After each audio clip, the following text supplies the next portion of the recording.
Lift is Rise, I've been reading it as a habit. I have an uncle in Tata that just passed away who was running in Mboke Butcher, the popular one with the tomato sausage. So that's my family. But he recently passed on, and he's a fan of Lift as You Rise. That's his motto. Because even in his butchery, he made sure that his successors. So now the butcheries didn't close, but then he's dead. Just on that note, it means this man meant business. Because in his absence, the business is going on, right? So that's just a point of departure right there. Prof, I'm gonna do questioning, and you're gonna do answering for us. When I read the book, guys, you know Prof and his credentials. This man went to 100 countries at the age of 40. In 40 years, he went to 100 countries, started to travel at the age of 19 when he went to Zambia. Malawi. So he started very early to be out there. I'm his fan. When I say fan, not a fan, a soccer fan. I'm a fan of his thinking. I'm alive with his thinking. That's why he's sitting here today. So I'm sure some of you are going to capture some things that you didn't know about him. And also go to YouTube, just Google the Bonang Mohale. You get quite a number of videos that you can be able to watch. You wrote the book, Prof. And the first thing that you speak about in this book, you just went to make an affidavit. You wrote the affidavit as honest as you could, because there was a state capture happening in the country, and as a vocal and the ethical person, you thought to yourself, let me stand up, because no one is talking anything about this. Let me then stand and talk about it. Then you went to do it's my first time to send an affidavit in a book, by the way. Signed, thorough, clean, as it is. Just take us through what was going on at that time, and you've decided to do such. Over to you, sir. So the choice to start with the affidavit, I think it's motivated by the fact that the people who call themselves our leaders clearly had lost their way, because we all understood that we wanted a better life for all. So South Africa is a story of two halves. So the first 15 years upwards and forwards, and we're the darling of the world. We had the first democratically elected president, Nelson Mandela, and inherited the technically bankrupt country. In 5 years, he quadrupled the GDP of this country. The last half, the last 15 years, I don't know what happened, but we just lost it. For some reason, we forgot that we are in positions of leadership for our people. Yeah. Now we believed that we were in power for ourselves. Yeah. Greed took over. Yeah. But in the most horrific and horrendous manner, where the impunity was actually quite frightening. So 2007, on the way to Polokwane. We say Polokwane, but actually it was in Mangwe, in a small village. Yeah. We decided to elect a person who was known within the movement, that he was a thief in exile. When the students came during 1976, him and Joe Modise would then ask, before we send you on camp, how much money do you have? Just to make sure that your money is not lost in camp. Give it to us. Okay. Yeah. And they will look at your Crockett and Jones shoes, some Frosham shoes, and say, no, leave them here, because you are going to undergo military training, and the shoes and the money never came back. That's what we knew. Yeah. He comes back, he becomes an MEC of Economic Affairs in KwaZulu-Natal, and he continues looting. Yes. President Thabo Mbeki decides to fire him Yeah. because of the bribe he had solicited Yeah. through Shabir Sheikh, 500,000 per annum from Kalis, Yeah. for which Sheikh was convicted. Yeah. But for some reason, Tatu Bulelani Nuka decided not to prosecute Yeah. Ukele Hlegis, Jacob Zuma. Yeah. This is the person who is in the middle of a rape trial, Yeah. not of some stranger somewhere Yeah. in a moment of weakness, but the daughter of a friend. And we have taken a vow as men that will be our sisters' Yeah. keepers. So when you go away Yeah. and you have a daughter, you say, I'll send you to Uncle Bonang because you are as safe as you are with me. Yeah. This is the man who sees a woman in your own daughter. Needless to say, he must raise as the head of the moral regeneration movement. Mm. The ANC makes him the head of this movement. Yeah. During this, Yeah. Oh. and at that time, we witness in 5 years how this once glorious movement, Yeah. they've stolen 1.5 trillion South African rands.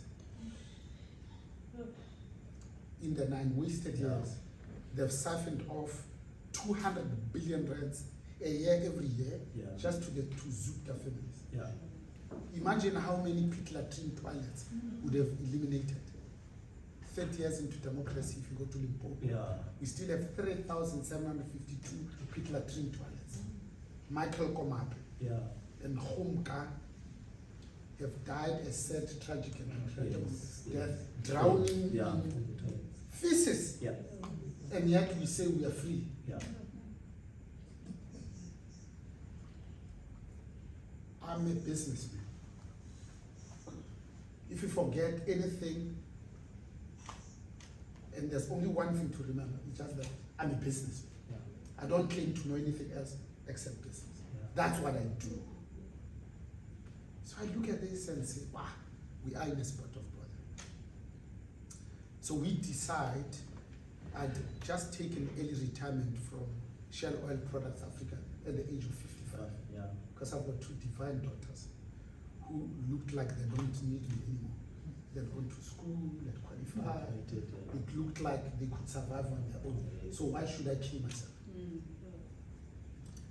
Then these 89 CEOs of Business Leadership South Africa think I'm too young to wallow in the surplus of my own imagination. Yeah.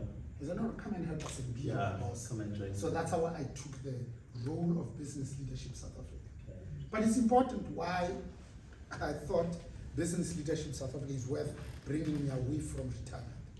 Because remember, this is an organization that was formed in 1960, even before I was born, as SA Foundation. Yeah. So if you Google it, it had only 2 reasons for existence. One was to defend apartheid. Yeah. The other was sanction busting. Yeah. So I did some math in my little head to say, business, these 89 CEOs, Yeah. of the top 100 listed entities on the JSE. Johannesburg Securities Yeah. Exchange, Yeah. they employ at that time 16.5 million people. Government in all 3 spheres employed 2.3 million people. Yeah. Today, government employs 1.3 million. Yeah. So if business can be transformed, South Africa will be transformed. I thought, what a better way than to get into the belly of the beast Yeah. and eat it from inside. So that we can give South Africa at least hope Yeah. of some semblance of transformation. And I witnessed this. So we decided as Business Leadership South Africa that we are going to call out these thieves. Yeah. From Abu Shabir Sheikh to this Galehlekisa, Yeah. Jacob Zuma, who subsequently became our. He was a sitting president at that time. So we used to meet with him quarterly as at Mahlabandlovu. But he preferred the one next door, which is the Fakomahatu Presidential Guest House. Prof, let me just, on that note. So, Busa had this history of 1960 something. Then you are brought in, they have their own mandate. Then now you have this other vision that you want to eat the beast from inside. Now, I'm sure there was a conflicting argument in terms of what was existing for so many years and with your attitude towards things, because you make things happen. Now, just on that one, just take us through the transition right there. How was it? And then effectively, how did you manage? Because you actually did a lot of strides with Busa. So just take us through those transitions. Then how did you shoot to make sure that Busa, it is what it is today? Yes. So there's two entities. Yes. Busa, which is an acronym for Business Unity South Africa. But remember, at that time I'm running Business Leadership South Africa as the CEO. Sure. I did later on become the president of Busa. So Busa is an apex organization of 67 other organizations, of 67 BLSAs. So BLSA was unique because BLSA is an organization of CEOs, not of CFOs. CEOs, it's important. Because when you have decision makers in the room, and you need to make a decision, they don't say, no, let me go and consult my boss. Because more often than not, they themselves are the bosses. They make a decision right there. That's why I think it was important. And that's why I think I was tempted to come out of retirement for this, for the good of our children. Eat it from inside, which is your question. And I thought if we succeed, I think we'd have made serious strides. Because remember, business was not only complicit, but business agitated and orchestrated to bolster, undergird, and support apartheid. Apartheid would have never survived for that long without the support of business. 100%. And sometimes when we speak about apartheid, we think of the 48 years of institutionalized apartheid. And we forget the 98 years of separate development. And sometimes we forget the 370 years of colonialism. So when you say to black people you have voted, now you must pull yourself by your own bootstraps. You need to remember that you are trying to correct the 400 years of oppression, subjugation, and exclusion. So in 30 years, even if you are a genius, you could not have reversed all of that. So for me, we now end where we write a strategy for BLSA. And I promise that I'll do it only for 12 months. Because remember, I don't need the money. I'm okay now. My daughters are okay. That's a good one to say. Don't need the money. It's the truth. Yes. So I'll do it only for 12 months. Wow. And then I'll find my own successor and hand this over. Wow. And I went and stole our sister from the Black Management Forum. Because I'm a product of the BMF. Everything that I am is because of the BMF. In fact, if the BMF wasn't there, I would probably be a janitor somewhere, cleaning toilets. Wow. And to understand this affidavit, you have to understand how we convinced these racist CEOs. Please.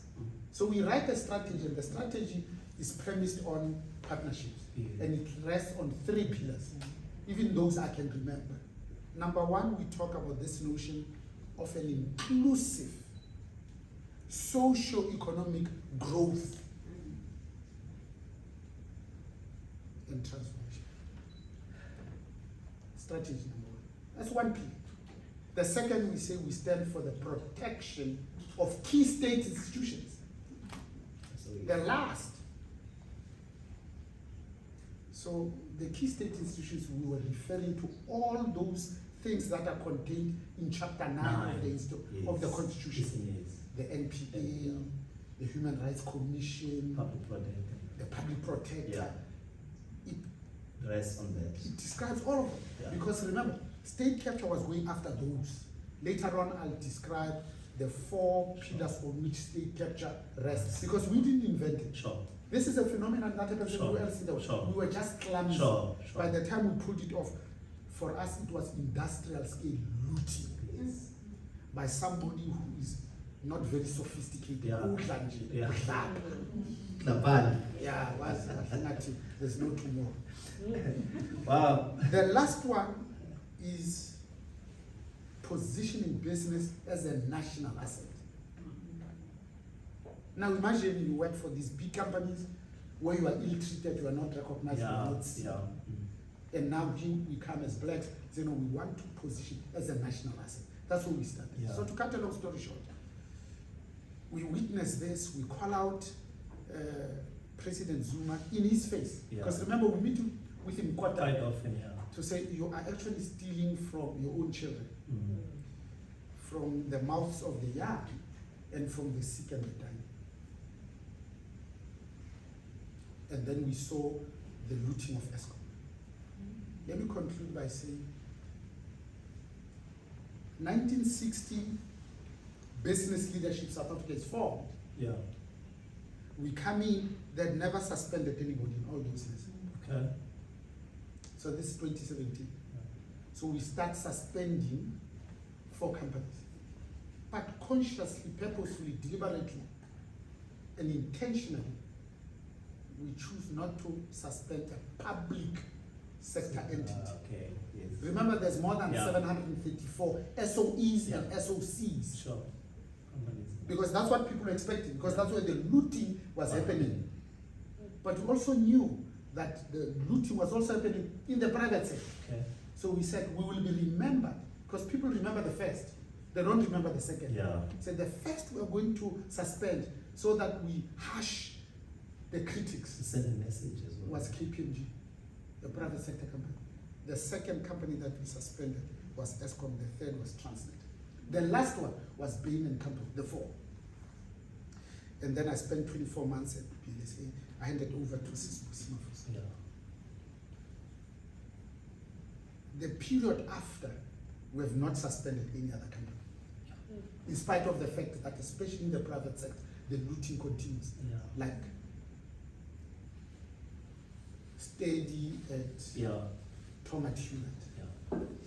Like Marcus Josted, Yeah. who's pretended that he's dead in Hermanas, Yeah. who stole Yeah. Stanley. Like Gavin Watson, who bought chicken packs Yeah. For. for Nomvula Mkonya, Yeah. who in 10 years, Busas, they were awarded contracts of 12.6 billion. And there was Edwin Sodi, who in 10 years, the ANC gave him 10 billion rands worth of contract. It's $1 billion rands a year contract. That's why, I mean, he had money coming out of his ears. Yeah. He Everywhere. bought 22 houses in Branston Yeah. Many and times. 24 cars. And you and I can only drive one car. Time, at a time. yes. You can't drive 2 to No, show you when can't. the wind goes No, at you the same can't. time. Okay. So that's why then I call out Eskom, and the late Dr. Jabulani Mabuza is, we had chosen him to be my chairman Yeah. at BLSA. Yeah. We also made him chairman of the CO Initiative, another organization. Okay. And we made him president of BUSA. Because remember, my former president at BMF, he was still called Jimmy Manye then. Yeah. He was called Mzwanele. Yes. Had taken the BMF out of BUSA, Yeah. where we were one of 127 companies that formed BUSA Yeah. at Skukuza Yeah. under the deputy presidency Sure. of Thabo Mbeki at Sure. that time. So he takes it out, Sure. and his excuse is that no, BUSA is refusing to transform. When in essence what he wanted is because they had conspired with a good friend of mine to say no, they want him to be the president of BUSA. Ah, okay. And when he didn't get that And he presidency, retaliated, yeah. then they go to Musa and say, okay, we didn't get the presidency. We want you to make us, the two of us, first deputy president and second deputy president. Things that are found in political organizations, not in business organizations. Sure. When those overtures are rejected, he then takes his BMF. Thank you. Thank you, Prof. Then he goes. Sure. That's why I start with that, because I thought it tells all these stories, but it tells it in just a few pages of the affidavit. Sure. So that when you read the book, you say, "Uba no color," and then we are It's able back to, interest. we are Wow. able to explain ourselves. Thank you very much. This is interesting. Now, Prof, you always trigger some things. I don't know about the rest of you, but to me, in terms of the thinking pattern and how you understand what is happening in the country. And sometimes, when you're in business, they say, no, I'm in business, I don't care about politics. But you can't say you are in business and you don't care about politics, because politics and business, they actually go hand in hand. Now, that is going to lead me to my next question, because when we spoke quite often was in COVID-19 period. And that period, I think it was a notch up from just what we explained. And I think the corruption with President Kedle Sekisa and these boys and these affiliates, it was just a warm-up to the greater corruption that was coming through COVID-19, because COVID-19 was worse. And you say in the book, how do you then sleep at night consciously taking, money even for parcels and groceries? But we have money that is not taxed. We have a lot of money that we are not using much as a parliamentary, right? Your flights are paid, all your bills almost are paid for. You take that money to go, but still you have audacity to go and steal from the poor of the poor. Now, I want us to take us through the COVID period and the layers that were there that maybe some of us were not aware of. And why did you do? We spoke part 1 and part 2. You actually touched base quite a length around COVID-19, because for you, it did not make you rest. At that time, you had a lot of time even to write the book. So can you take us through the COVID-19? I'm sure we're sitting at home watching TV. Prof appeared, I don't know how many times on TV around the COVID-19 period. And he was talking about certain things, issues that as we are sitting home, you're like, but this thing. And he is addressing them publicly. Please go ahead, Dr. Mohale. So amongst friends, I looked when the people were coming, it's us. So the significance of this moment is not lost on me. So when it's us, we talk honestly and openly, without any fear of retribution and reprisals. Yeah. So if business was not there, I think COVID would have wreaked havoc on us, much worse than it did. Because I told you about the 3 pillars, which was our strategy at ADC. But what we also understood as business is that we needed to be a trusted advisor as business. This is the business that's racist, that also steals. The business of Marcus Lewis. Secondly, we said we wanted to make this ANC-led government to be a capable state. Because it's easier to deal with a capable state than the one that's not. True. So we realized that because of the money that was stolen, at that time, the government was technically bankrupt. So they were reducing salaries of departments. At that point in time. So if you're reducing salaries of departments to fund social security. You see, when you steal money, eventually it gets finished. That's what people forget. We said this to President Zuma. He was asking us to do something, and we said, no, there's no money this year.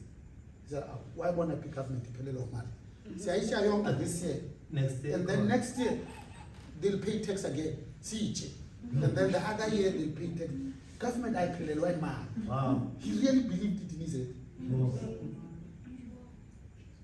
And yet that president. So, and that's the problem that we did. Yeah.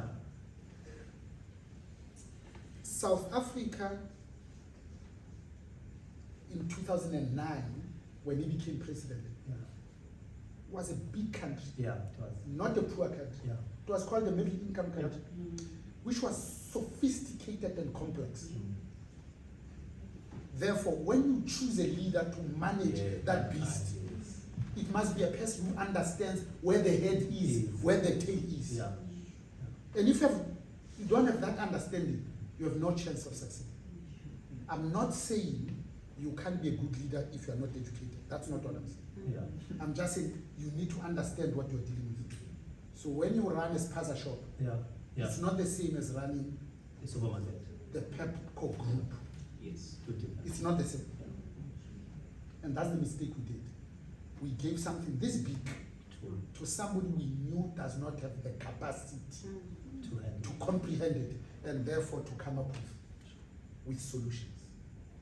So as business, we decided we want to do two things. We want to save lives because these are our workers. Yes. But we wanted to save livelihoods because we knew that, remember, the plagues, we had had 6 of them. Yeah. But COVID had happened 100 years earlier. Yes. True. And it was called the Spanish flu. Spanish flu, yeah. In the First World War, that ended in 1940. Yeah. In that 20 months, it had killed 1/3 of the world population. 1/3. And we knew that's what we were doing. Yeah. So we said, no, we have to protect our own employees. Yeah. Because we can't outsource that job. Yes. It's like today, you find a senior manager who works, let's say for Pick and Pay, for an example, who then outsources communicating with all the Pick and Pay people to say, no, but we are unionized. So I'll tell the head of the union, they'll tell the employees. Yeah. The employees are still your responsibility, first and foremost. True. The shop steward is an employee first and Yeah. So when you talk about results every month, He must you report. tell everybody, including the union members, because they work for you. Yeah. They don't work for the union. Yeah. Sometimes that's when we forget that. Yeah. So it is like, no, we went to work. So we went to the president at that time, Madame Just came. had just come in. Just come in, and this thing happens. Yeah. And he thought we had bumped targeting. So we say to him, we're going to help you. Yeah. Governments deal with the pandemic, not us. Yeah. But we must put systems and processes in place to make sure that we fend this thing off. Sure. Otherwise, we are all going to die. Sure. You can take the credit as government, Yeah. but we'll do the work. Yeah. So 400 of our members volunteered of that time. We were meeting twice a week, and we said to him, we'll meet with you once a week, every week. Okay. Every week. Yeah. And every night on our TVs, we'll tell people how many have succumbed to this, how many have been infected. Stats. Yes, every day. Stats. We said we'll do that day because you see, only companies understand project management, how to deliver mega projects on time, on budget, and in full. Only us. No government does that. So we'll do that. Sure. So 2 things to end. So one, we said, and we're looking, because remember, it affected 198 countries. Only 8 dealt with the pandemic better Successfully, than all the other countries. And all 8 of them were led by women. Pick up to women. Including New Zealand with its 5 million people, Germany's Angela Merkel, and the Scandinavian countries. They dealt better. Because women by nature are just caregivers. Wow. They will do it even if they don't get paid. And they don't get paid anyway. Wow. They've got intuition. Yes. And they are loving and caring. Women. Yes. Unlike you and I, who chase other things. Yes. Like money. True, your man is our first. So we we had learned what was happening. Sure. Because remember, this thing started in 2019, but it only hit us really in 2020. So we saw what was happening. So we said, as business, we'll put our own money. That's why we created the Solidarity Fund. It was on Tuesday. We made phone calls to 5 people. Each of them pledged R1 billion. Mrs. Oppenheimer, Johan Rupert. Yeah. We banked on Friday 3.5 billion. Wow. And we said this because we know Niebanina. Yeah. We're not giving it to you. Yeah. Nizaebanina. And you We'll run it separately. Aside. We asked Tomato Glorious Road to chair it. okay. Adrian Endhoven, this is his It's grandfather's lazy. wine farm, Yeah. Patrick. He'll be deputy. Okay. Deliberately. So that an African woman leads the money that belongs to business. Yes. It's a strategic conversation. Which is a white. Sending. It's a white. It's a Yes, white. because the expectation is that we'll make Adrian the chairman. Yes. And we said we're going to account for how we have spent every cent. Yeah. And we knew that government, like governments everywhere else, were going to come up with a socio-economic stimulus Sure. as a response to the pandemic. Yeah. And they did. Yeah. So that was the first. The second thing, then the president announced 500 billion response to the pandemic. Yeah. And we say to him, that's the 500 billion. Year 2, we put it aside. Wait. That's where each element. Yeah. What I want. I'm going to ask the Auditor General to look after this man. Yeah. To oversee this thing. Yes, we looked at him and said, Kanja, because all auditors, it's like driving a car looking at the rearview mirror. Yes. Auditors are good people, they Yeah. are effective and efficient, Definitely. but they look Later. It happens later. at yesterday. You must look into tomorrow. Yes. Abayitshana Nkosi yami, yo. EPPE. Yeah. There was Kusela Deep in the presidency. And the auditors found that. After. After that. So the people registered companies on the 29th of March. March, yes. The tender is awarded on the 1st of April. March. Of billions of Because it was already communicated. And it's the inside. Yeah. That's why we have to be. You see, if you think that our once glorious movement has a few rotten potatoes, you're making a mistake. Yeah. It is the ANC that is an organized crime syndicate. Ingathi kune conference ukuthi bahlangane nje ukuthi sitsha kanjani le mali. Because when you look at all of them, from number 1 To number last. Yeah. they all steal. Once we accept that, then we know what we're dealing with. Thank you. Wow. I will ask a crowd, Mcetywa.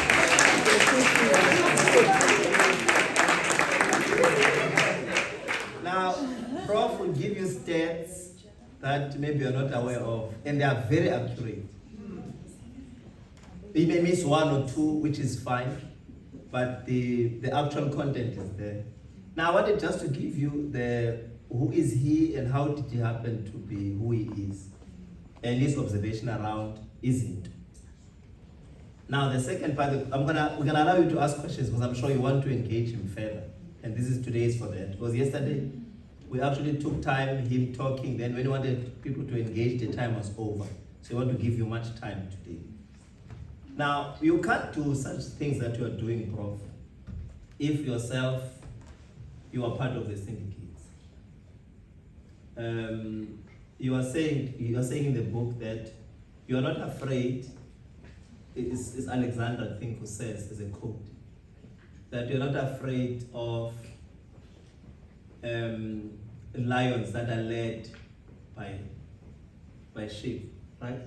I'm not afraid of lions led by sheep. Sheep, but you Food are belongs for- afraid of sheep that are led by lions. Because now, obviously, the context is different. The spirit that is being passed is different. Lion is going to inject lion in all the sheep. In vice versa, sheep will try to inject his sheepness to lions, which they won't do anything. So this is one of the things that you see. Now, I said yesterday when I introduced you here, I said, for you who don't know, that Prof is from, obviously, born in Benoni, but in the Uruleni area. He bought his house, first house, it was about 36,000 then. Then he went on to buy a house of 160,000, 360,000, and 900,000, 3 million rand. Now he's living in a 30 million rand house. Now, I'm drawing a picture for you, but he has never been in headlines of corruption. Now, a black South African, successful as he is, never counted to any corruption, living a lavish life. How does it happen? That's our next point. Because now I want us to talk about his personality and stuff, because I want to allow you to come in.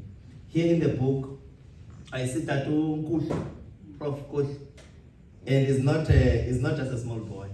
He would not have written what he wrote if you didn't mean anything to him and you were not impactful to him.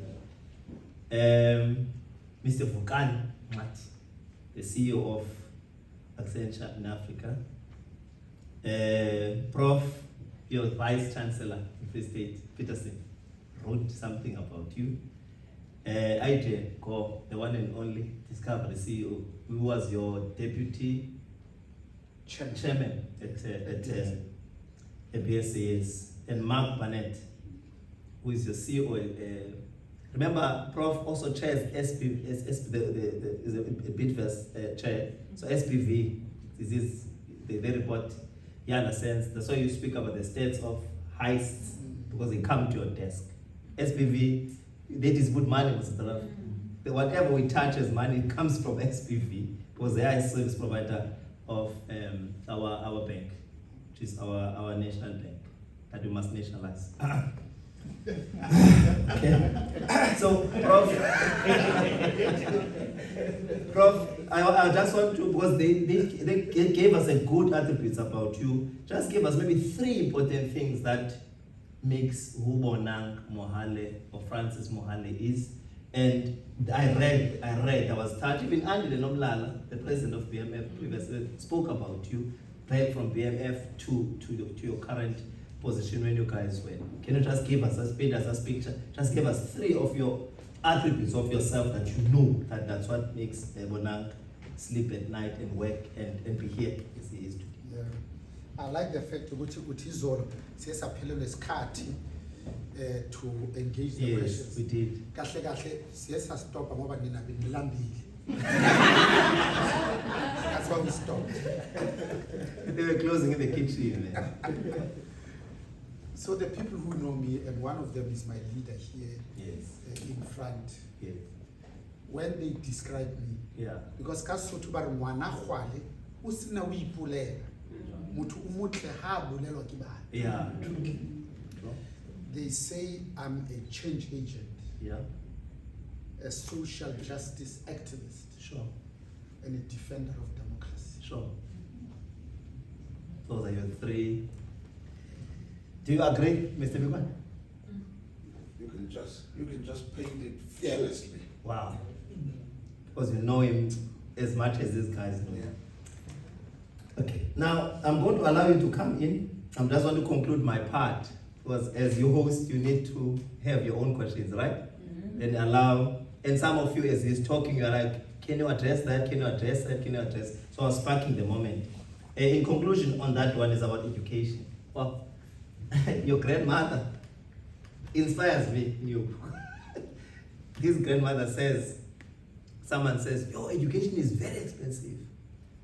And the grandmother of Prof says, try ignorance.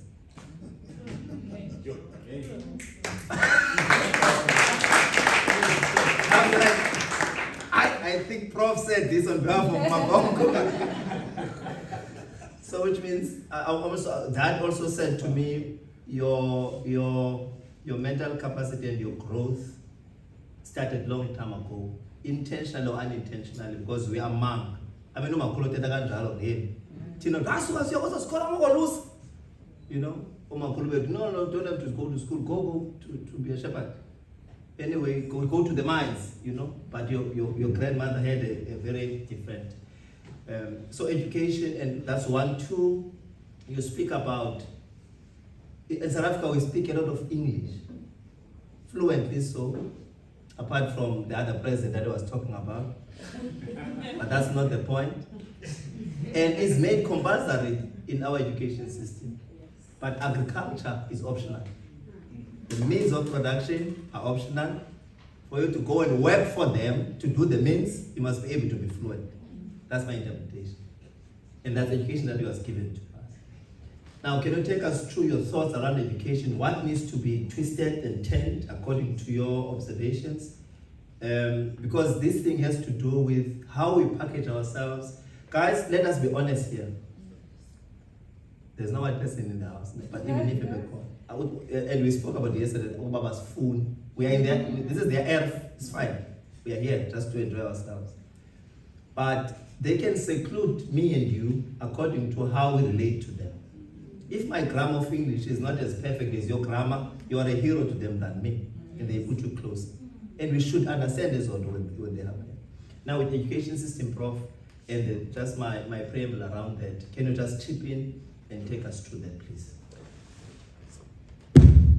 So that's why when I started, I made a distinction between formal education and being clever. Sometimes you confuse the two. There are lots of people that are clever and they've not gone to school. Sure. And my grandmother is one of them. She was unlearned and unlettered. The guys taught and suit together. Wow. But to put them in a book, now I have to translate them into English. One of her most famous sayings to me, because they got two next door on it. Yeah. And she used to say, if you are planning to be late, I translate it English.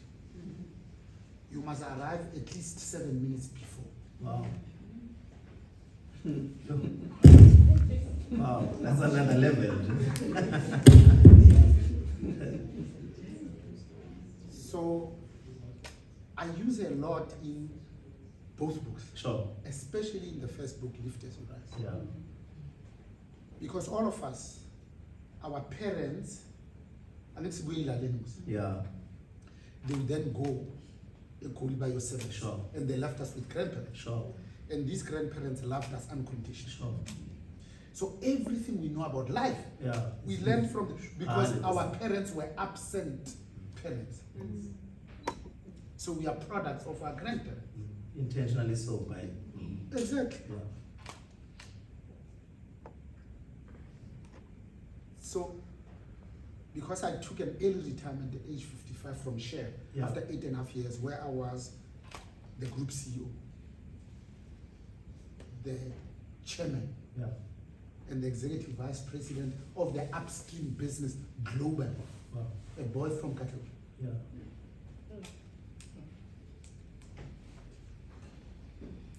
I then said, how do I reach, frame, describe, define, and shape the young minds who are leaders, not of tomorrow, Yeah. but the current leaders. Sure. At that time, I had 18 people that I was mentoring. Sure. 16 of them were women, Wow. 2 were men. So you can see that I love women. Yeah. In the love of the Lord. I just said I love women. So of those 16 women, Yeah. 9 plus 1 have gone on to become MDs or CEOs. Hi guys. And I'm sure it's not because of me, but it's how I choose them. Yes. Because I say the CEO layer is called the C-suite. Yes. Yes. True. I then work with women just one layer below. That's how I choose them. Just one layer below and say, work with me because I've been here. Yes. You So that I understand. can share with you what it took me to get here. But also, I'll share the mistakes I've made Yes. so that you don't have to make Don't the have to same make the mistakes. same. So Yeah. you can see that I choose them carefully. Sure. And that's why the success rate is not bad. Sure. By the way, that's what private schools do. 2 years, 100%. Sure. Yes. Yeah.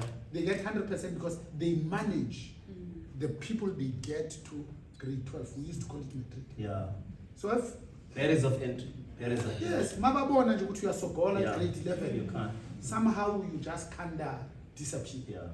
Or they put extra work to make sure that To you're lift you prepared up in true. because they worry about Sure. their image. Sure. Sure. So I then decided, but 18 people that you're mentoring, and I give most of them at least an hour once a quarter. Okay. There's one who calls Sama Tikizel. Okay. She insists on every month. Wow. 1 And hour I a agree. month. Okay. She takes more than 1 hour. So she plans them at 4. I like colors. Yeah. At 4. That's good. Because we have good at 4. I'm signed down. Ah, so she can extend it. Singahlala kuzokushaw 7. As I'm taking the song. Okay. And so you can see, she was brought up well. Yeah. So I then decided 18, it's one person at a time. Yes. Like Edwin Sodia can only drive one car at a time. Yeah. So I thought maybe these things that I'm sharing with them, let me put them in a book. Sure. That's how it started. Sure. Then I said, do I put it in the book? Maybe let me go back to school and study so that I can teach them this that I've learned. So I became an academic late. Yes. So I went then and pretended like I was studying. So I'm a full professor, not honorary.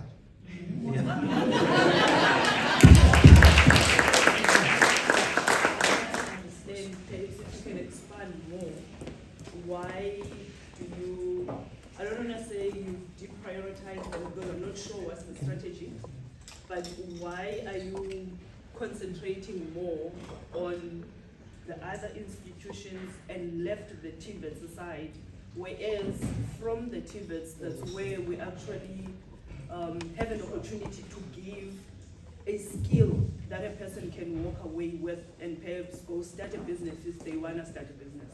Yeah. The second question? I might start one by one. Okay. It's now 15 minutes. Yeah. Okay. So I want you to quote me correctly. I didn't Is it audible? prioritize TVET colleges. I said 26 public universities and TVET colleges that are most crucial and important. So important that I put them aside for a conversation of another day. Okay. That's how important it is. But because you asked the question, remember economies are built by creating things, goods and services that people can buy. And those skills are found in TVET colleges, not in academic institutions.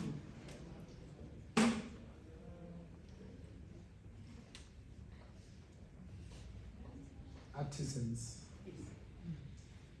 fitters and tanners, millwrights, electricians, and lift mechanics. They're so important because today I pay more per hour to my plumber than to my cardiothoracic surgeon. Number 2. Oh, number 2, cash. Quickly. Or was this to cash? Yeah. Huh? Bazaars one. I've been working for 2 days. I will actually say yes, so that I'm audible to everyone. Prof, mine is actually quite challenging in the sense that I'm an engineer. I'm black. Huh? I would have never guessed. I'm working in a very in a global company in a sense that it's in a sense that when I sit in important meetings, in fact that's how I met that man, because he dropped in one of my conversations that I was having with another colleague of color, where from the inside, when I thought, okay, once I reach a certain level within that organization, I will be able to institute some sort of change in the circle of where I sit. But every day that I go to work and every day that I try and institute this change, transformation, there's a lot of barriers, gatekeepers. I work with a lot of projects where I can clearly see how money gets channeled. And there's a lot of opportunities, a lot of people that I know are capable of doing this work. But somewhere, somehow, when me, as the head of engineering, tries to influence for this to happen, there's red tape that's always introduced. So my question to you right now is, being in a position that I'm in right now, where I feel like I keep hitting the brick wall and not seeing the change that I want to see, how do I approach this without me having to feel like I've done enough? Okay, Ubani number 3. Number 3. Uyibambe nje. Ungathethi ngoku. Okay. This is so crucial. There's nothing more painful than when you are in Eden and you don't know that you are in Eden. Because all your life you have grown amongst chickens and you scratch in the dump with chickens. And one day you wake up because you see a shadow of this magnificent bird that is hovering above you. And you say, I said, Helen. And you look up and you say to the other chickens, one day I want to be big like this one.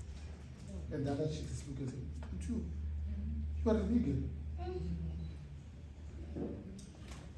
Human nature is such that we all think that we'll do the change that we want when we have the title of MD, CEO, or president. It's a limitation we impose for ourselves. When a Jewish person gets a piece of land, you can bet that the architect is going to be Jewish, the builder is going to be Jewish, the electrician is going to be Jewish. They are unapologetic. So I said this institution, Spear, is owned by the Eindhovens. These are the people who own Holland Insurance. They used to own 80% of it. They just sold 20% to the Japanese. It's their institution. Yeah. The person who manages Spear is a white man. The person who manages the cooking is a white woman. That's what they do. They don't ask anybody for permission. So when you are a supervisor, not a manager, and you've got 8 people that report to you, nothing must stop you from supervising these people and doing what you want to do. Because you have the power to supervise. It says so in your job description, supervise this. Let me end by saying 60% of economic activity of any company happens in the buying of goods and services. 60% of economic, that's what it is. So when we say Bidvest, it's 116.7 billion rands revenue entity, and 11.4 billion trading profit. 60% of that 116.7 billion is in procurement. That's why we changed BE to broad-based black economic empowerment. When us politicians say, where's the broadness? They say, no, you must have 300,000 rural women. No, that's not what the broadness is. We changed it because at that time, the obsession was with ownership. You must own 21% or 36% or 51%. We called it black influence, black managed, or black owned entity. But we realized that the people who were buying the 20% stakes were buying and folding their arms and waiting for dividends. And sometimes for 10 years, the dividends were not coming. At that rate, it was going to take us forever to try and transform this country, and we're still taking forever.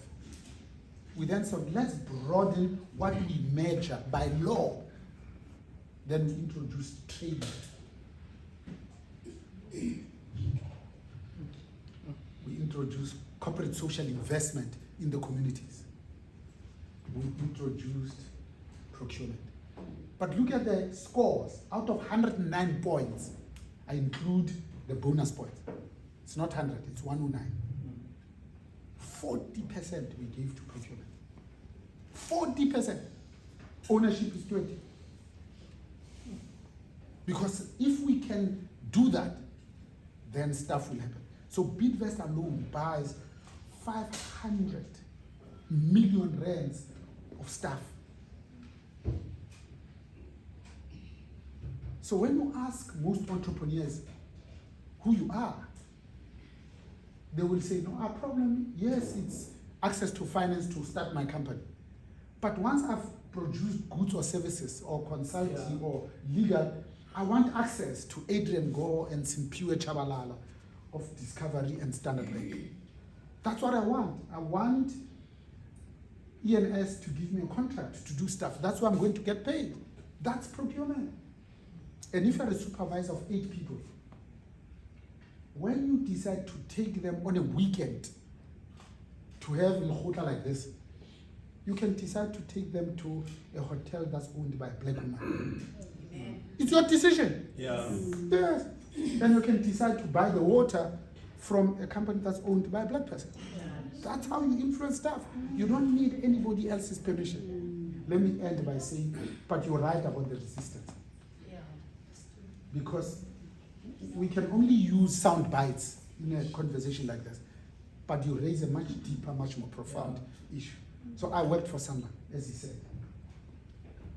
So Marina's darling was the chairman.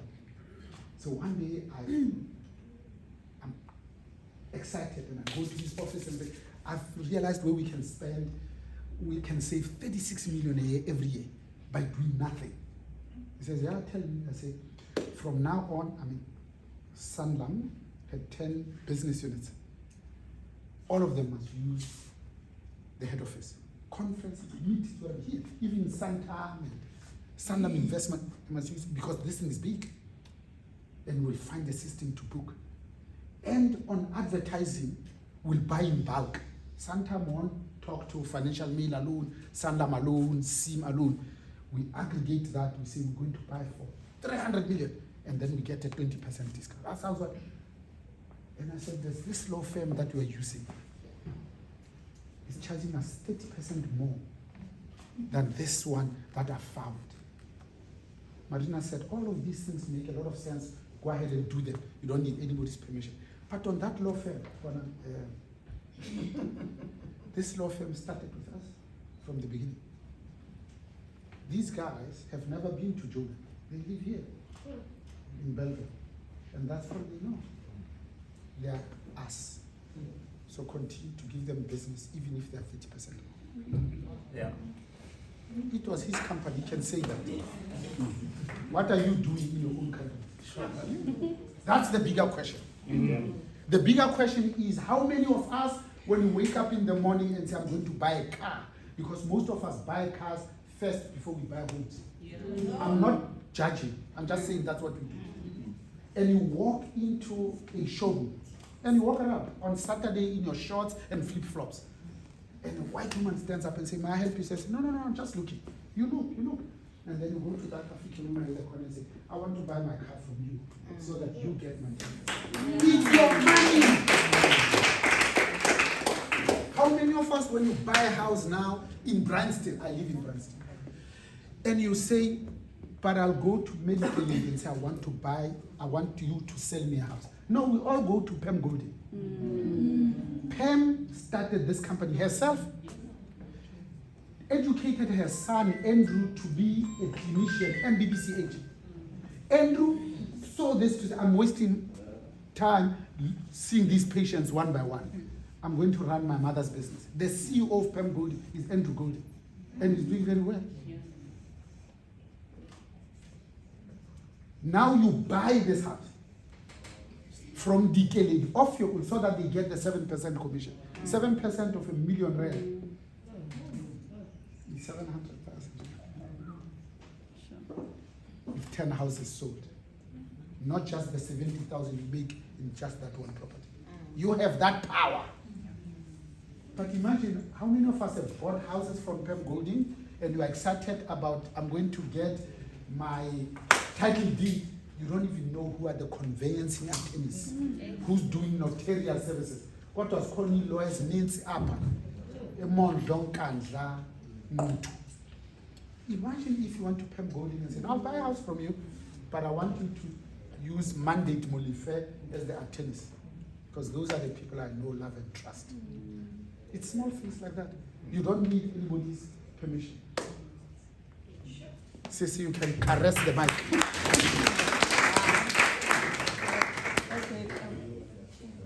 We pull it.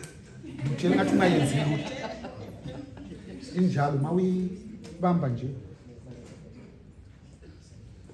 Maybe I can talk.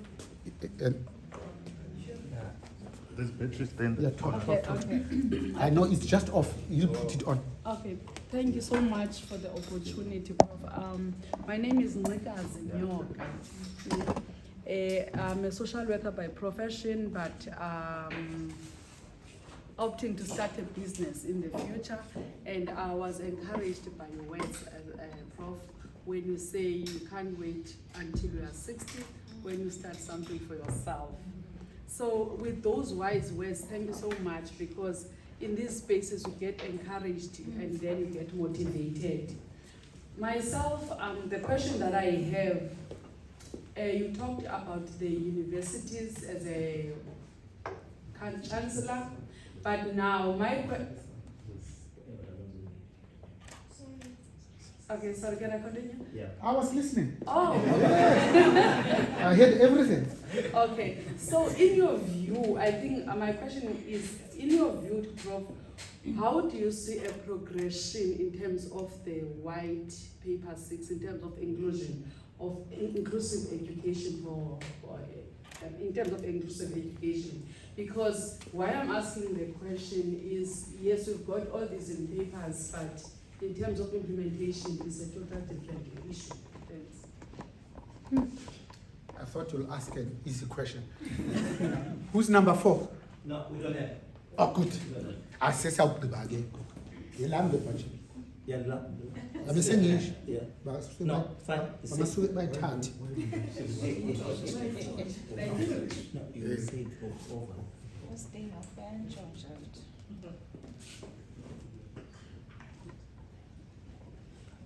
So on paper, we say inclusive. But you can see how difficult this is. And I'll make an example with people who are big, who are supposed to be cleverer than us, because they're called CEOs.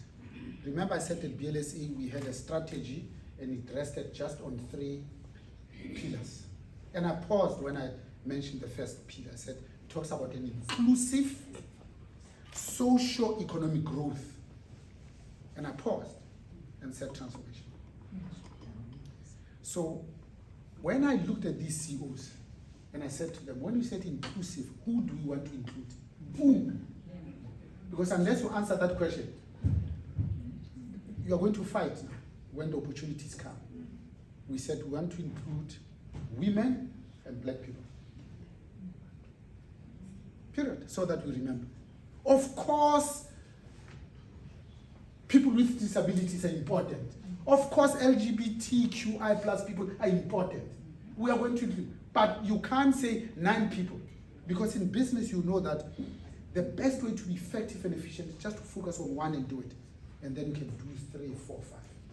You're not excluding anything. It's the emphasis. So for us at BLSA, we said it's women and black people. We didn't include anybody. We didn't exclude anybody.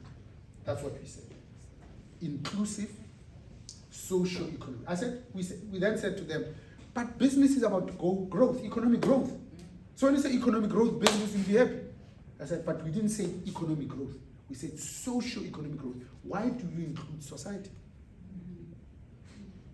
To cut a long story short, it's because we said, especially during the periods of Thabo Mbeki, he gave us 36 consecutive quarters of positive GDP growth. So the economy did this. But the jobs lagged the growth. And that period was described as jobless growth. It's not that we didn't create jobs.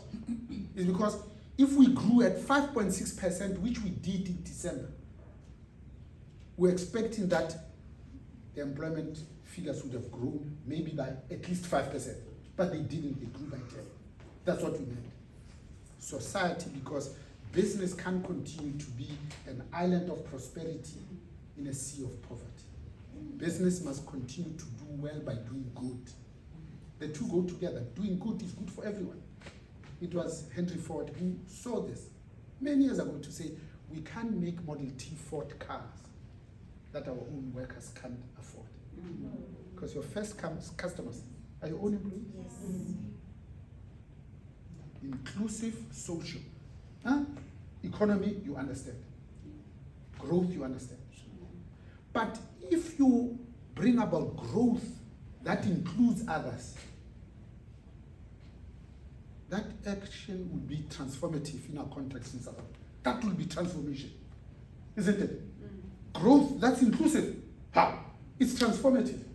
We then said to these 89 CEOs, but why did we put a comma there? Inclusive socio-economic growth, comma, and transformation. We said because we didn't want to argue about our intent.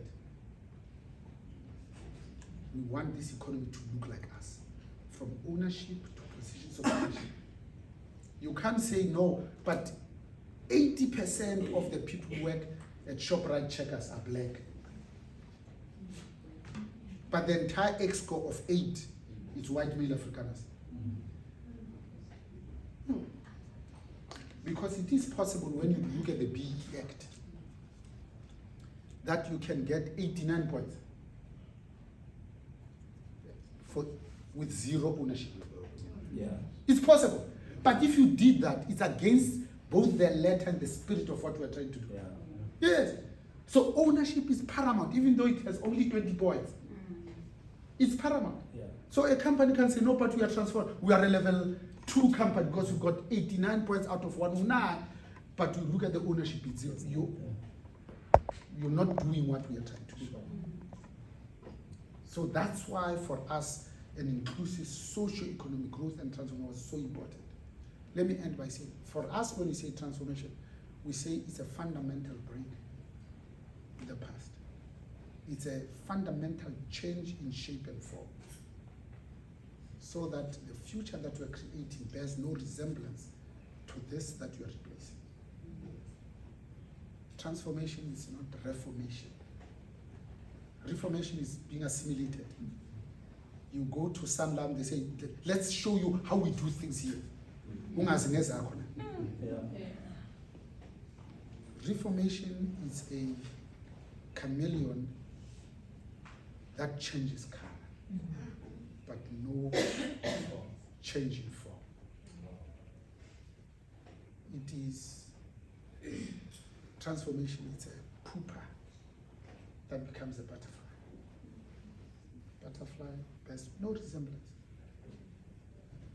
to a pupa. It's a tadpole that looks like a fish, that gives rise to an ugly thing called a frog. They don't even look the same. That's why, as I end, it must look different to break the chain. It must look different to break the cycle. And it's the cycle of self-perpetuating vicious cycle of abject poverty. That 30 years into democracy, as I said in the video, that poverty still has primarily a black and feminine face. Now we define black as equals poor, as equals township. That even our government, when it has an opportunity to create a new township called Cosmo City, they still put it 40 kilometers away from places of work. And yet the problem we're trying to solve is that black people from apartheid live on average 40 kilometers away from the place of work by design. That's why we've got towns called Vergenoeg. And these blacks far enough from us. Therefore, spending 40% of their monthly wages on transport, going to work and back. 40%. If we include food, that's 70% of their work. Therefore, structurally, systemically, and systematically, it's impossible for majority of black people to save. Yeah. Thank you. Wow. Guys, with Prof, we can talk until tomorrow because there's a lot of things that come out. But for the sake of time, we'll close. We're gonna move to Vadas, the cafe. Then we can engage Prof as we eat there. Now, if we could not engage him. We want to thank you, sir. But before you thank me, Yeah. that guy is my boss. No, He'll fire me from the building. I'll give him that. I'm going to. Thank you. He's closing for us. Yes, I was just saying, otherwise I No, won't sleep. no. Yeah, must not forget. No, Mcetywa is gonna do closing remarks for us. Thank you. But before that, I wanted to call. There was a lady that I spoke about here, and she was not here that time. Nyamkumbut? The beautiful lady here. This is my wife. She's here, and she wants to give you something, Prof, as a token of appreciation. Are you quite programming again? So welcome to Tando. She's here now. She came back from my beautiful wife, guys. I know. Bonaparte. What do you want to say? Thank you so much. Thank you, and I greet you again. Pardon me, headless chicken the whole day, but we are here, and you all look beautiful and amazing. I'm reminded of one of the greatest quotes by Miles Monroe, where he says, "The greatest tragedy in life is not death, but a life without a purpose."